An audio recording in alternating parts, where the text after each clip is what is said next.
नमस्कार साथियों, एक बार फिर से आप सभी का अपने YouTube चैनल UPRTOU प्रयागराज में स्वागत है।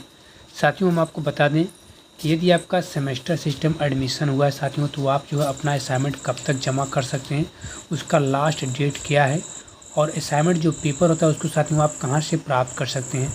और यदि आपका ईयरली एडमिशन है, मान लीजिए यदि आपका सिंगल सब्जेक्ट से एडमिशन है या फिर किसी और सब्जेक्ट से आपका एडमिशन है और आपका ईयरली एग्ज़ाम होने वाला है, तो जितने भी स्टूडेंट हैं जिनका ईयरली एग्ज़ाम होने वाला है वह क्या करेंगे, वह 31 मार्च तक क्या करेंगे, 31 मार्च तक अपना असाइनमेंट जो है अपने एचडी सेंटर जो इनका कॉलेज होगा वहाँ पर लिखकर जमा करेंगे। ठीक, कब तक? 31 मार्च उनका लास्ट डेट दिया गया है। और यदि आपका सेमेस्टर सिस्टम एग्ज़ाम होने वाला है, यदि आपने सेमेस्टर सिस्टम से एडमिशन लिया है, ठीक है, चाहे कोई भी स्टूडेंट हो, तो उनका जो असाइनमेंट जमा करने का लास्ट डेट दिया गया है यूपीआरटीओ प्रयागराज यूनिवर्सिटी द्वारा, वह 31 अक्टूबर है। क्या है?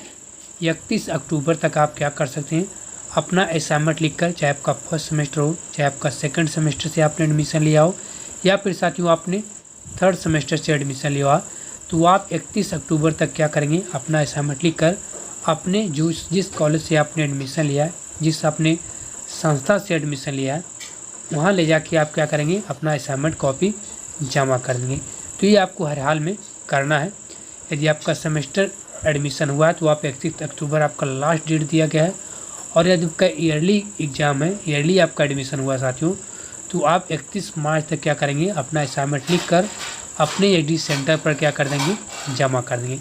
बाकी साथियों इसका जो पेपर होता है वो कहाँ से आप प्राप्त कर सकते हैं, जो असाइनमेंट पेपर होता है उसको आप यूपीआरटीओ की ऑफिशियल वेबसाइट से आके प्राप्त कर सकते हैं। सिंपली आपको करना क्या होता है, सबसे पहले आप इसकी ऑफिशियल वेबसाइट को ओपन करेंगे और जब इस प्रकार इसका होम पेज आपके सामने ओपन हो जाएगा, यहाँ देखिए ऊपर आपको एक ऑप्शन लिखा मिलेगा एग्जामिनेशन का। सिंपली आप इसी पे क्लिक कर देंगे। इस पर क्लिक करने के बाद साथियों यहाँ पर देखिए आपको एक ऑप्शन लिखा मिलेगा असाइनमेंट पेपर का।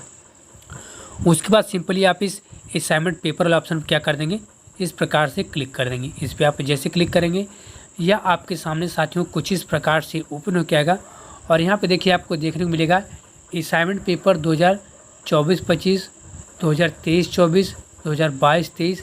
तो आपका जिस सत्र में एडमिशन लेगा, ठीक है, यहाँ पर भी आप ध्यान देंगे कि आपका जिस सत्र में एडमिशन हुआ है आप उसी सत्र का यहाँ पे क्या करेंगे, असाइनमेंट पेपर डाउनलोड करेंगे। यदि आपका 2021-22 में एडमिशन हुआ है, तो यदि आपका 2021-22 सत्र में आपका एडमिशन हुआ है तो आप यहाँ पे देखिए 2021-22 का क्या करेंगे, असाइनमेंट पेपर डाउनलोड करेंगे। यदि आपका 2022-23 में एडमिशन हुआ है तो आप 2022-23 का क्या करेंगे, असाइनमेंट पेपर डाउनलोड करेंगे। और यदि आपका 2024-25 में एडमिशन हुआ साथियों तो आप क्या करेंगे, 2024-25 सत्र का क्या करेंगे, असाइनमेंट पेपर डाउनलोड करेंगे। तो आपको केवल ध्यान यही देना है कि जिस भी सत्र में आपका एडमिशन हुआ है, चाहे आपका फर्स्ट ईयर में एडमिशन हुआ है, चाहे आपका सेकंड ईयर या फिर थर्ड ईयर में एडमिशन हुआ है, या फिर आपका एकल विषय यानी सिंगल सब्जेक्ट से आपका ईयरली एडमिशन हुआ है, तो आप क्या करेंगे, जिस सत्र में आपका एडमिशन होगा उसी सत्र का आप क्या करेंगे, यहाँ पे असाइनमेंट पेपर आप डाउनलोड करेंगे। मान लीजिए आपका 2024-25 में एडमिशन हुआ है तो आप 2024-25 के सामने जो यहाँ पे क्लिक हियर का ऑप्शन लिखा हुआ है, सिंपली आप इसी पे क्लिक करके यहाँ से आप अपना असाइनमेंट पेपर क्या करेंगे साथियों, डाउनलोड करेंगे। और कैसे आप डाउनलोड करेंगे, डाउनलोड करने के लिए सबसे पहले आप क्या करेंगे, सबसे पहले आपको ये पता होना चाहिए कि आपने किस में एडमिशन लिया है। यदि आपका एमए में एडमिशन है तो आप इस पहले वाले ऑप्शन से क्या करेंगे, अपना असाइनमेंट पेपर डाउनलोड करेंगे। यदि आपका बीए में एडमिशन हुआ है तो आप ग्रेजुएट प्रोग्राम में आएंगे। यदि आपका डिप्लोमा प्रोग्राम है तो आप डिप्लोमा प्रोग्राम में आएंगे।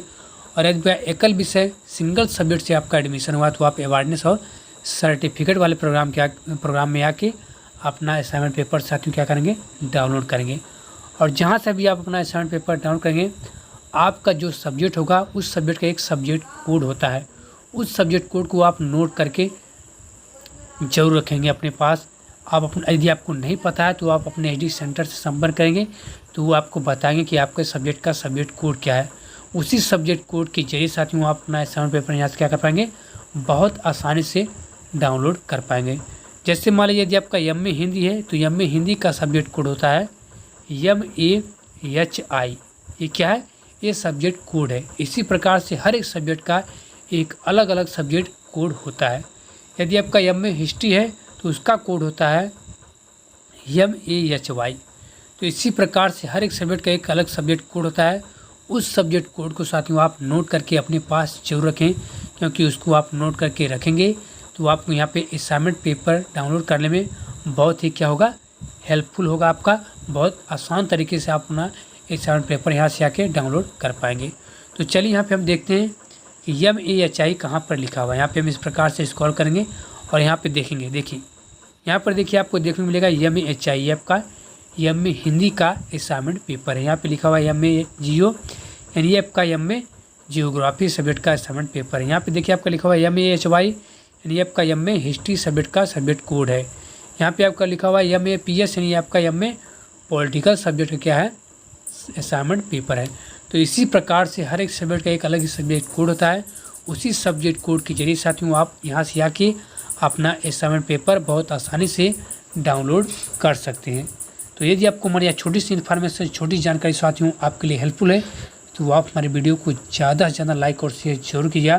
बाकी और भी आपको जानकारी चाहिए असाइनमेंट पेपर को लेकर या फिर किसी रिजल्ट को लेकर या फिर एडमिशन को लेकर, तो आप हमारे प्लेलिस्ट में जाकर वीडियो को देख सकते हैं और भी जानकारी आप वहां से प्राप्त कर सकते हैं।